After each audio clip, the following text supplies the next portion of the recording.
أعوذ بالله من الشيطان الرجيم بسم الله الرحمن الرحيم رب اشرح لي صدري ويسر لي أمري واحلل عقدة من لساني يفقهوا قولي واجعل لي وزيرا من أهلي رب زدني علما ربنا زدنا علما ربي يسر ولا تعسر وتمم بالخير آمين يا رب العالمين۔ آج کا سبق ہم ایک حدیث پاک سے شروع کرتے ہیں۔ وعن ابی ہریرہ رضی اللہ تعالی عنہ قال قال رسول اللہ صلی اللہ علیہ وسلم وما اجتمع قوم فی بیت من بیوت اللہ یتلون کتاب اللہ۔ حضرت ابو ہریرہ رضی اللہ تعالیٰ عنہ سے روایت ہے کہ فرمایا رسول اللہ صلی اللہ علیہ وسلم نے، اور جب لوگ جمع ہوتے ہیں گھروں میں سے کسی گھر میں،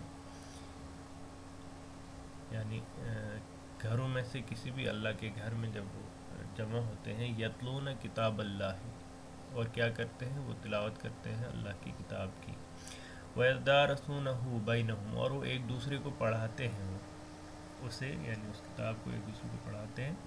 إِلَّا نَزَلَتْ عَلَيْهِمُ السَّكِينَةُ وَغَشِيَتْهُمُ الرَّحْمَةُ وَحَفَّتْهُمُ الْمَلَائِكَةُ وَذَكَرَهُمُ اللَّهُ فِي مَنْ عِنْدَهُ۔ تو کیا ہوتا ہے جب وہ ایک دوسرے کو پڑھاتے ہیں تو کیا ہوتا ہے؟ اللہ کی طرف سے ان پر سکینت نازل ہوتی ہے، یعنی اطمینان نصیب ہوتا ہے، انہیں سکون قلب ملتا ہے، اور اللہ کی رحمت انہیں ڈھانپ لیتی ہے، اور ملائکہ ان کو پروٹیکٹ کرتے ہیں، ان کو یعنی اپنے سائے میں رکھتے ہیں، اور اللہ اپنے پاس جو اس کے پاس ہیں ان کے پاس ان کا ذکر کرتا ہے۔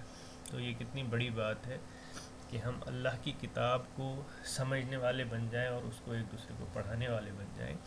اس کی بنیادی ضرورت یہ ہے کہ ہمیں کچھ نہ کچھ عربی آ جائے، تو عربی کو سمجھنے کی ہم کوشش کر رہے ہیں تاکہ ہم سب عربی جان جائیں اور اللہ کے کلام کو صحیح طور سے سمجھ سکیں، کیونکہ اللہ کی طرف سے ایک میسیج آیا ہے ہمارے پاس، اور ہم اس میسیج کو جب تک سمجھ نہیں پائیں گے تو کوئی ہم ریفارم کچھ بھی نہیں کر سکتے ہیں خود کو۔ ابھی تک جو 3 اسباق ہم نے پڑھے ہیں اس میں ہم نے اسم کے بارے میں جانا، اور یہ بھی جانا کہ اسم کو جب ہم نے کسی ترکیب میں استعمال کرنا ہے تو ہمیں 4 باتوں کا علم ہونا چاہیے۔ اس میں سے پہلی چیز ہے جنس، پھر ہے عدد، پھر ہے اعراب، اور پھر ہے وسعت۔ جنس، عدد، اعراب الحمدللہ ہم نے پڑھ لیا ہے۔ اب ہم وسعت کو جانیں گے۔ وسعت یعنی اسم کی اقسام یا اسم کی کائنڈ یا اس کی کیپیسٹی۔ تو وسعت کے اعتبار سے اسم کی 2 قسمیں ہیں۔ ہم نے جنس پڑھ لیا، عدد پڑھ لیا، اعراب پڑھ لیا الحمدللہ۔ اب ہم آج انشاءاللہ وسعت پڑھیں گے۔ وسعت کے اعتبار سے اسم کی 2 قسمیں ہیں۔ اسم یا تو نکرہ ہوگا یا معرفہ ہوگا۔ نکرہ سے مراد کامن ناؤن اور پراپر ناؤن، اسم معرفہ۔ نکرہ کی مراد یہ ہے کہ وہ اسم جس کی پہچان حاصل نہ ہو، یعنی عام چیز، کوئی بھی عام چیز، جیسے ہم کہہ رہے ہیں کتاب۔ کتاب دنیا میں دنیا بھر کی کتابیں ہیں، کوئی بھی کتاب ہو سکتی ہے۔ ہم کہیں گے ایک لڑکا، ہم کہیں گے قلم، ہم کہیں گے ایک ٹیبل۔ تو اب تھوڑا سا پہچان کے لیے، یعنی کیسے ہم اس میں نکرہ کو جانیں گے، اس کے لیے کچھ علامات ہیں۔ جب بھی اس کا ترجمہ ہوگا تو ایک، کوئی، کچھ، بعض، چند وغیرہ یہ الفاظ ساتھ میں رکھے جائیں گے تاکہ کنفیوژن نہ ہو۔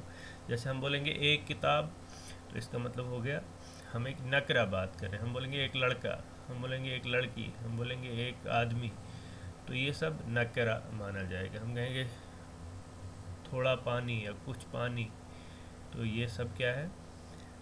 یا کہیں گے بعض لوگ، تو یہ سب نکرہ ہے۔ اچھا، معرفہ وہ اسم جس سے پہلے سے تعارف حاصل ہو، جس کو پہلے سے جان رہے ہیں لوگ کہ یہ فلانا ہے یا یہ فلانی چیز ہے، اس کے بارے میں ان کو کوئی شک نہیں ہے کہ یہ بہت ساری ہے، نہیں، یہ ہم بات جس کی کر رہے ہیں وہ پرٹیکولر ہے، وہ پرٹیکولر چیز ہے۔ تو دیکھیے اس میں نکرہ اور اس میں معرفہ، جیسے جو بھی اسم معرفہ نہیں ہوگا اسے نکرہ مانا جائے گا، ایک واضح سی بات ہے۔ اس لیے ضرورت ہمیں معرفہ کو پڑھنے کی ہے۔ دیکھیے عام پہچان ایک اسم کو نکرہ جاننے کے لیے عربی میں یہ ہے کہ اس پہ تنوین لگی ہو، جیسے رجلن ہے، رجلن ہے، رجلن ہے، تو ایسے ولدن ہے تو کوئی لڑکا، رجلن ہے کوئی آدمی، یا رجلن ہے یا رجلن ہے، ایسے کتابن، کتابن یا کتابن ہے۔ چاہے وہ رفع ہو، نصب ہو، جر ہو، کوئی بھی حال میں ہو، اگر تنوین ہے تو وہ نکرہ ہے نا، ولد، سوائے اس میں علم کے، وہ ابھی دیکھیں گے ہم۔ اس میں معرفہ میں کیا ہے، شروع میں لام تعریف یعنی الف لام کا اضافہ کرتے ہیں۔ اگر کوئی بھی نکرہ اس میں اس کو معرفہ بنانا ہے تو الف لام کے ذریعے سے اسے معرفہ بنایا جائے گا، اور جب الف لام آپ اسے داخل کریں گے تو آخری حرف سے تنوین ختم کر دیتے ہیں، یعنی اس کی وجہ سے پھر اس کی جو تنوین تھی وہ ختم ہو جائے گی۔ تو دیکھیے ہم دیکھیں گے نکرہ کیا ہے۔ نکرہ اسم ذات یعنی کسی جاندار یا بے جان چیز کی جنس کا نام ہے، یعنی ہم کہیں گے انسان، بلد، فرس، حجر۔ اب انسان، شہر، ایک گھوڑا یا پتھر، تو یہ کون سا پتھر، کون سا گھوڑا، کون سا شہر، کون سا انسان، یہ بات نہیں ہو رہی ہے، اس لیے یہ اسم ذات یعنی یہ نکرہ مانا جائے گا۔ ایسے ہی اس میں صفت ہے جو کسی کی صفت کو ظاہر کرے۔ اب ہم کہیں گے حسن، طیب، صالح، سہل، صعب، تو اچھا، پاک، نیک، آسان، مشکل وغیرہ، یہ صفات ہیں، یہ بھی نکرہ ہیں، جب تک کہ کسی کے ساتھ اس کو یا تو اس کو معرفہ بنایا جائے یا کسی کے ساتھ اس کو کنیکٹ کیا جائے، تو ورنہ ہی نکرہ ہے۔ اب معرفہ کو ہم دیکھتے ہیں۔ اب جو معرفہ کی کیٹیگریز جتنی ہم پڑھیں گے، ہر اسم کو ہم دیکھیں گے، اس میں سے اگر نہیں آ رہا ہے تو نکرہ ہے۔ اسم علم، اسم علم کہتے ہیں کسی کا ذاتی نام یا انفرادی نام۔ مثال کے طور پہ ہم کہیں گے حامد، بغداد، پاکستان، ہے نا، تو یہ ایک خاص نام ہے۔ ہم کہیں گے خالد، زید، یہ ایک پرٹیکولر نام ہے، تو اس کو اسم علم کہا جاتا ہے، اور ان پر تنوین بھی آئے گی تو یہ نکرہ ہی ہے۔ دیکھیے یہاں آپ کے سامنے حامد ان پر تنوین ہے، بغداد ان پر تنوین ہے، تو یہ چونکہ غیر منصرف ہے پاکستان، تو اسی طرح سے یہ تنوین سے اس پہ فرق نہیں پڑے گا، کیوں؟ کیونکہ اس میں علم ہے۔ اسی طرح سے دیکھیے یہاں پر اس میں ضمیر، ضمیر کیا ہے؟ جسے ہم پروناؤن کہتے ہیں، وہ الفاظ جو کسی نام یا اسم کی جگہ استعمال ہو، جیسے ہوا، ہما، ہم، ہیا، ہما، ہن، انت، انتما، انتم، انتی، انتما، انتنا، انا، نحن وغیرہ، یہ ضمائر ہیں سارے، ہو، ہما، ہم، ہا، ہما، ہن، کا، کما، کم، کی، کما، کننا، ای اور نا، تو یہ سب کے سب معرفہ استعمال ہوتے ہیں، کیونکہ پروناؤن ہوتا ہی کسی خاص نام کی جگہ ہے، اس لیے۔ اس میں اشارہ یعنی وہ جس سے ہم کسی کی طرف کوئی اشارہ کرتے ہیں، وہ اسما بھی معرفہ ہے۔ وہ کیا کیا ہے؟ ہاذا، ہاذہی، ہاؤلائی، ذالکا، تلکا، اولائکا، اور بھی ہیں، تو یہ سارے اسماء اشارہ جو ہیں یہ سب معرفہ ہیں۔ اس کے علاوہ اسماء موصولہ، اس میں موصول کیا ہے؟ دو جملوں کو ملانے کے لیے کچھ الفاظ استعمال ہوتے ہیں، جیسے جو، جس وغیرہ، اور عربی میں ان کے لیے ہوتے ہیں اللذی، اللتی، اللذینہ، اللاتی، اللواتی وغیرہ، تو یہ سارے جو ہیں مذکر ہوں چاہے مؤنث ہوں وہ سب معرفہ ہیں۔ پھر معرف باللام کے ذریعے سے کسی کو معرفہ بنانا، جو پہلے ہم نے پڑھا تھا کہ کسی نکرہ اسم کو اگر ہم نے معرفہ بنانا ہے تو اس پہ الف لام داخل کرنا ہے، جیسے چاہے وہ اسم ذات ہو چاہے وہ اسم صفت ہو، جیسے کتابن ہے، یہ اسم ذات ہے، اب اس پہ الف لام لگائیں گے یہ الکتاب ہو جائے گا، اس کا ایک پیش آگے کا گر جائے گا، یہ تنوین ہے یہاں پر اس کو، جب یہ کتابن ہے۔ اب جب اس پہ الف لام داخل ہوگا تو یہ کتابن نہیں کتاب رہ جائے گا، الف لام اور تنوین ایک ساتھ داخل نہیں ہو سکتے، اگر کوئی الکتابن پڑھے گا وہ بالکل سراسر غلط ہوگا۔ قلمن، القلم، ٹھیک ہے، تو یہ اس طرح سے معرفہ بنایا جاتا ہے الف لام کے ذریعے سے۔ تو معرب باللام، الف لام کے قواعد تھوڑا سا جان لیں۔ معرب اسما کی تنوین ختم ہو جاتی ہے، جبکہ غیر منصرف اسما حالت جر میں زیر قبول کر لیتے ہیں، جیسے ہم کہیں گے المساجد، مساجد ایک غیر منصرف اس میں، المساجد، جب اس پہ چونکہ یہ مساجد پہلے تھا الف لام لگا تو پھر بھی مساجد ہی رہا ہے، اس پہ تنوین آتی نہیں ہے، المساجدہ نصب میں رہے گا، لیکن جب الف لام داخل ہوگا تو یہ جر میں زیر قبول کر لے گا، جبکہ یہاں پر مساجد، مساجدہ، مساجدہ ہوتا ہے نا، ابراہیم، ابراہیمہ، ابراہیمہ ہوتا ہے، لیکن الف لام جب داخل، چونکہ ابراہیم پہ الف لام داخل ہونا نہیں، وہ اس میں علم ہے تو وہ تو زیر نہیں قبول کرے گا، لیکن وہ اسما جن جو نکرہ ہیں، غیر منصرف ہیں، ان پر جب الف لام داخل ہوگا تو وہ حالت جر میں زیر قبول کر لیں گے۔ پڑھتے ہوئے حروف شمسی اور حروف قمری کا بھی خیال رکھا جائے۔ حروف قمری کے کون سے حروف ہیں؟ وہ جو خوف حق ایک عجب غم ہے، بس اس میں وہ سارے حروف آ گئے قمری، یہ والے حروف جو یہاں پر ہے، یا حق کا خوف ایک عجب غم ہے، تو اس میں یہ سارے حروف آ گئے۔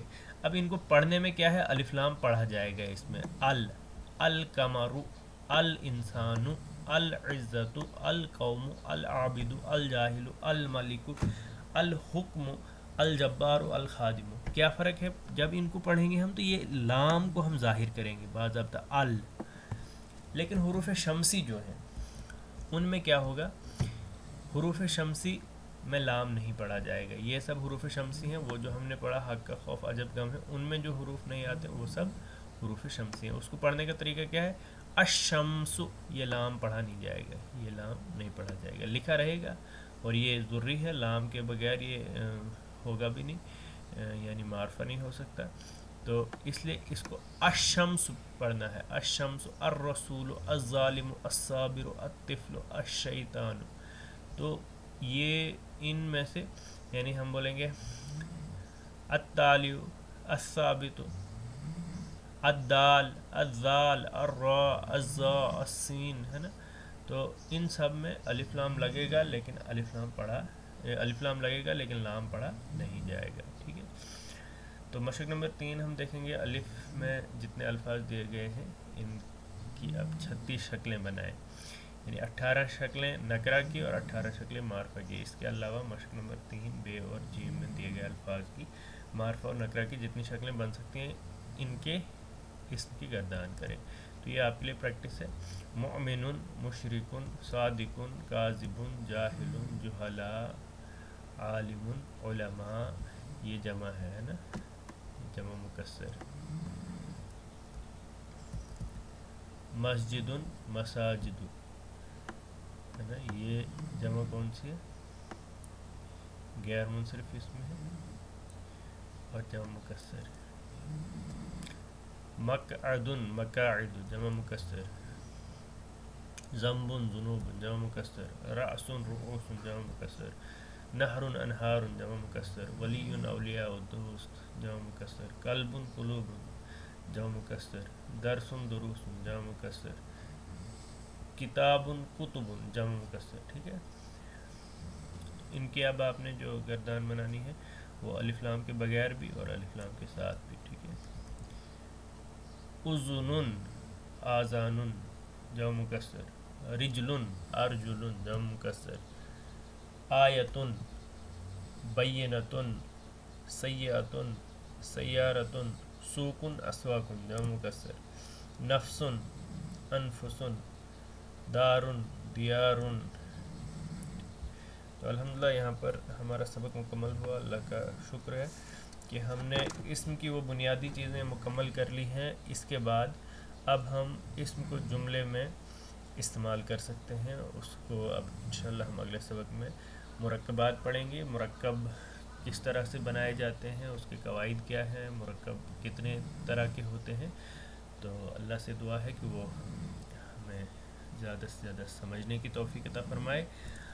آپ سے میری گزارش یہ ہے کہ آپ ان اسباق کو پیچھے سے ریوائز کر لیجئے، اور اس کے بعد ہم آگے شروع کریں گے، اور بیچ میں ہم کچھ ایسا کوشش کریں گے کہ آپ کے ساتھ کچھ ایسا انٹریکشن ہو جائے کہ ایک ٹیسٹ ہم کنڈکٹ کریں گے۔ تو دیکھیے میرا واٹس ایپ نمبر میں انشاءاللہ لنک میں ڈال دوں گا، تو آپ مجھے اس پر رابطہ کر سکتے ہیں، میں آپ کو نوٹس وغیرہ سینڈ کر سکتا ہوں۔ سبحان اللہ و بحمدہ، سبحانک اللہم و بحمدک، نشہد ان لا الہ الا انت، نستغفرک و نتوب الیک۔ السلام علیکم و رحمۃ اللہ۔